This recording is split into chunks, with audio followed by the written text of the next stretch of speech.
I find myself in a predicament and seek your judgment. Am I at fault for insisting that either I relocate or my parents address my brother's behavior? I, a 25-year-old male, currently reside with my parents in a bustling and costly city. We inhabit a spacious three-bedroom apartment in a high-rise. Initially, my mother expressed her desire to move to this city, fatigued by life in our previous locale.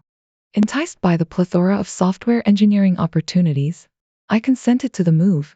Upon securing a lucrative job that yields a six-figure income, I became the primary breadwinner, surpassing the combined earnings of both my parents, who are educators. The conundrum arose when my brother James and his wife Mary, expecting a child, relocated from our hometown to join us. Their sudden arrival caught me off guard, and they promptly demanded my room. Mind you, my room boasts a walk-in closet and an ensuite bathroom. Despite my suggestion that they occupy the office, equipped with an air mattress for guests, my parents insisted they take my room. In light of my significant financial contribution to household expenses, I made it clear that I would vacate the premises if they persisted in this demand. This dispute reached a boiling point when I returned home during lunch break to find Mary rifling through my belongings in preparation to claim my room. Incensed, I confronted her, only to be met with a tirade claiming my mother had sanctioned this intrusion. In a fit of frustration, I gathered her belongings and unceremoniously deposited them on the floor, issuing a stern warning that they would be evicted from my room upon my return from work. Subsequently, my phone was inundated with calls and messages from my brother and mother, while my father initiated a family meeting. Sensing escalating tensions, I secured a doorknob with a lock for my room before joining the confrontation. Facing the expectant gazes of my family members, including my brother and sister-in-law, I stood my ground, emphasizing my financial contributions and asserting my right to dictate living arrangements under my name on the mortgage. Despite my father's attempts to defuse the situation by urging me to yield, I remained resolute, offering my brother and his family the ultimatum of either paying rent for the larger room or finding alternative accommodations.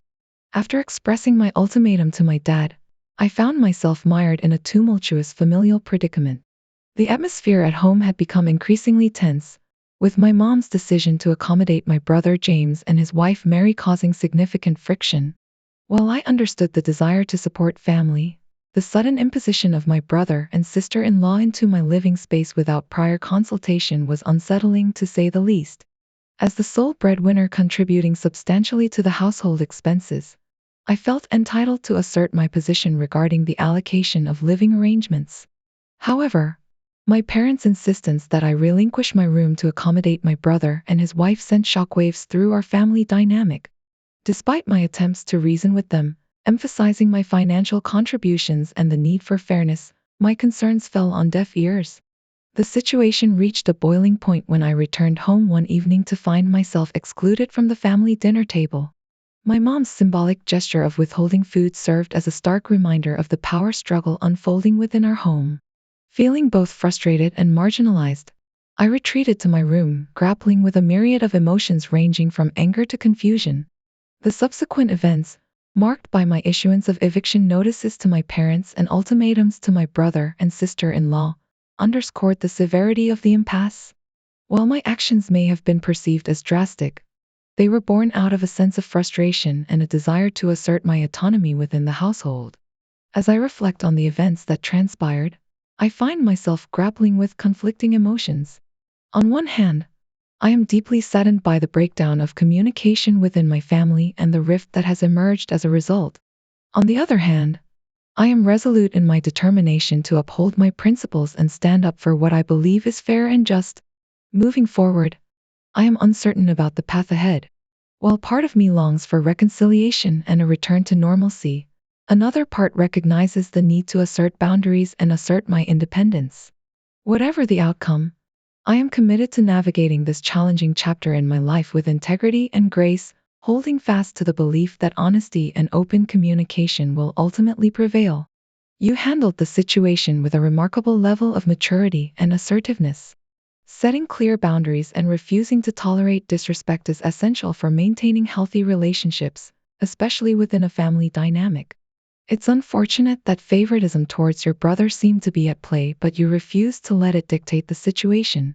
Your direct approach in addressing the issue is admirable and likely prevented the situation from escalating further. Implementing measures such as withholding food for the household and considering renting out the spare room demonstrate your commitment to maintaining your independence and boundaries. It's a proactive step towards ensuring that your living situation aligns with your values and needs. Your decision to pursue opportunities overseas reflects a strong sense of self-worth and a determination to prioritize your own well-being. Regarding your mother's apology, it's a positive development that suggests a willingness to acknowledge mistakes and make amends. It's possible that this experience has prompted reflection and growth within your family dynamics. Moving forward, clear communication and mutual respect will be crucial for fostering a healthier and more harmonious environment at home. In conclusion, your handling of the situation showcases resilience, maturity, and a commitment to self-respect. By asserting your boundaries and refusing to accept disrespect, you've demonstrated a strong sense of agency and self-worth. It's a testament to your strength and integrity, and it sets a positive precedent for your future interactions with your family. The scenario I found myself in was nothing short of complex, fraught with layers of familial dynamics and misconceptions.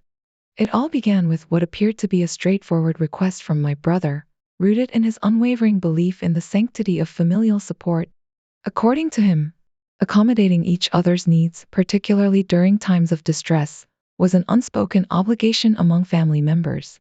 However, his proposition was founded on a fundamental misunderstanding of both my financial situation and the dynamics of our family's living arrangements.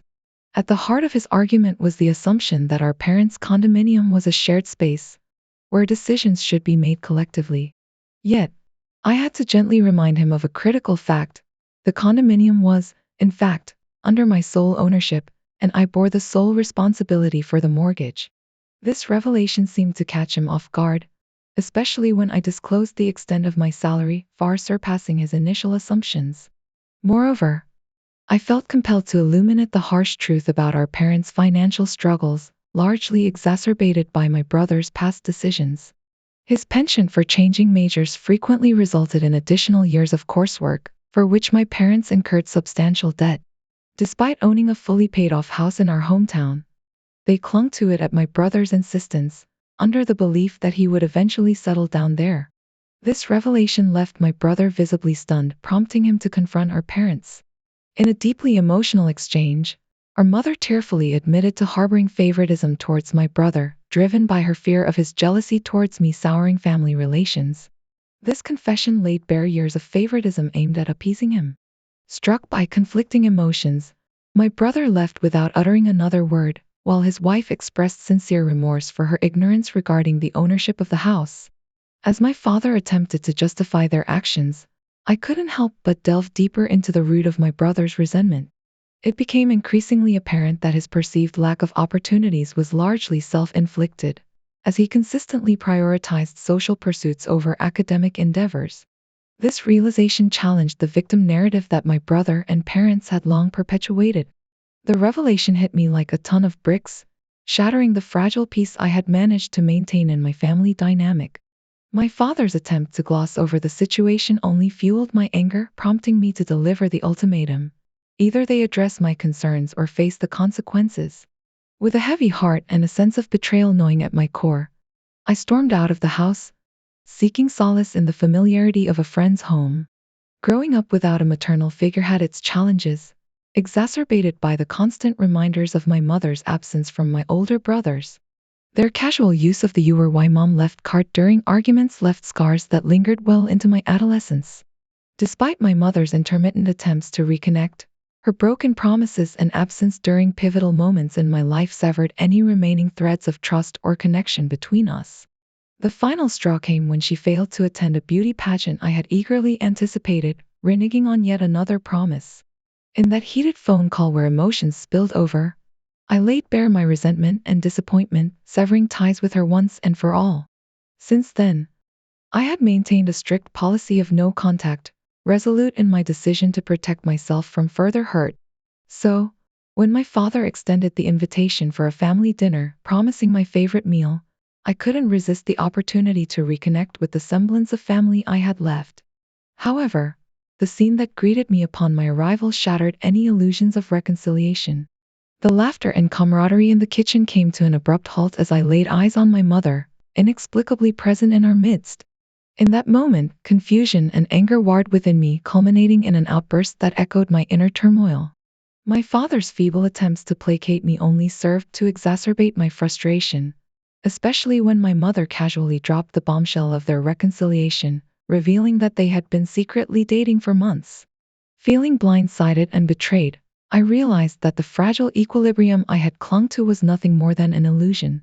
The facade of familial unity shattered, leaving behind a fractured landscape of dashed hopes and broken trust. As I made my exit, the weight of unresolved emotions bore down on me, leaving me grappling with the profound sense of loss and betrayal that now defined my family dynamic. The bombshell revelation hit me like a ton of bricks, leaving me reeling with disbelief and anger. As my brother Lyle casually informed me that everyone in the family knew about our parents' rekindled relationship except for me, a whirlwind of emotions swept over me. The betrayal cut deep, leaving me standing there, trembling with rage, struggling to process the weight of their deception.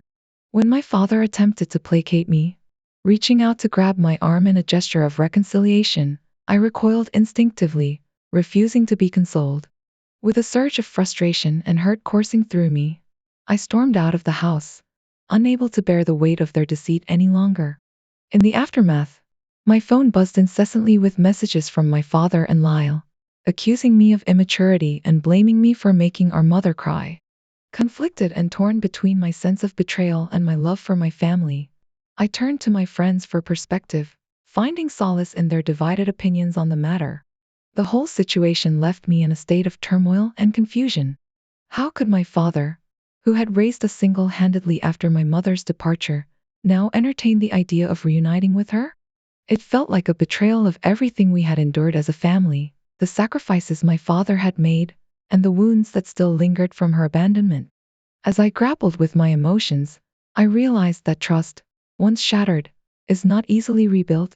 While I still harbored love for my father and brothers, their actions had eroded the foundation of trust that once bound us together. The secrecy surrounding my mother's return only exacerbated the pain, highlighting the disconnect between us and leaving me feeling isolated and alone. In the days that followed, I found myself wrestling with conflicting emotions, torn between my desire to maintain ties with my family and the need to protect myself from further hurt. The late-night texts from my father and Lyle only served to deepen the divide, underscoring the profound sense of betrayal that now defined our relationship. I've been swamped with work and other commitments lately, leaving me little time to process everything. But following your advice, I mustered the courage to reach out to my dad and demand some answers. He agreed to talk, but insisted on having the conversation at his place. I stood my ground, explaining that I couldn't trust him enough to meet on his terms. Instead, I invited him to my apartment and had my friend M, 24, stay over for support. As soon as we sat down, my dad broke down, pleading for forgiveness. His tears seemed genuine, as he reminisced about our family from 2 decades ago, a time that felt like a distant memory to me. However, I made it clear that I needed answers, not just emotional displays. After composing himself, he finally opened up about our family's tumultuous history. He revealed that my mom was quite young when she met him, with a significant age gap between them. Their relationship was marred by her struggle with drug addiction, which culminated in a frightening overdose incident that traumatized us all. Moreover, my birth was the result of an unplanned pregnancy, prompting my parents to seek help for my mom's addiction during her pregnancy. Despite their efforts, she remained unhappy and eventually fled to Florida after I was born. Recently, my mom managed to get clean, find employment, and express a desire to reconcile with my dad. They decided to rekindle their relationship but chose to inform my twin brothers first before informing me. While I appreciated the honesty, I couldn't help but question why my mom hadn't apologized to us for the pain she caused. My dad's response was evasive, urging me to give her a chance to prove herself, especially since my brothers were already willing to forgive her. I pushed back, emphasizing that I had extended too many chances in the past, only to have them dashed by her actions. While I wasn't ready to cut ties completely, I made it clear that our relationship would be different, with boundaries firmly in place. I insisted that therapy would be necessary, but without my mom's involvement, at least for the time being. Before we moved forward, I felt it necessary to share the recent revelations with my father, despite knowing it might stir up some emotions. As expected, he initially reacted with a hint of frustration, but eventually, he acquiesced to the idea of therapy. He assured me he would relay the information to my brothers, Kyle and Lyle. While Kyle seemed receptive to the idea, Lyle's response was far from pleasant. Lyle's reaction was akin to a storm of fury bombarding me with a barrage of angry calls and texts. His words cut deep, accusing me of harboring resentment and being unable to move past the past. In response, I stood my ground, expressing my frustrations and grievances before deciding to sever communication by blocking him. Since then, there has been a notable absence of communication between us. Our inaugural therapy session served as more of an introductory meeting, wherein we discussed our respective goals and aspirations for the sessions ahead. Sensing the importance of providing context, I took the opportunity to share the contents of my original post with the therapist. Her interest was piqued, particularly regarding my complex emotions surrounding my mother, as well as the dynamics within my family, including my relationship with my father and brothers. The therapy session offered a glimmer of hope amidst the tumultuous situation. It felt like a step in the right direction, a beacon of light guiding us through the darkness of unresolved emotions and fractured relationships. While it's too early to gauge the full extent of its impact, I'm cautiously optimistic about the potential for healing and reconciliation. Reflecting on these recent developments, I've come to realize the complexity of familial bonds and the intricacies of individual experiences within the same family unit. Despite the turbulence, there's a semblance of understanding beginning to emerge, shedding light on perspectives previously obscured by hurt and resentment. As I navigate this tumultuous journey of self-discovery and healing, I remain steadfast in my resolve to confront the past and forge a path towards a more harmonious future. Though the road ahead may be fraught with challenges and uncertainties, I'm hopeful that with time, patience, and the guidance of therapy, we can find resolution and peace within our family dynamic.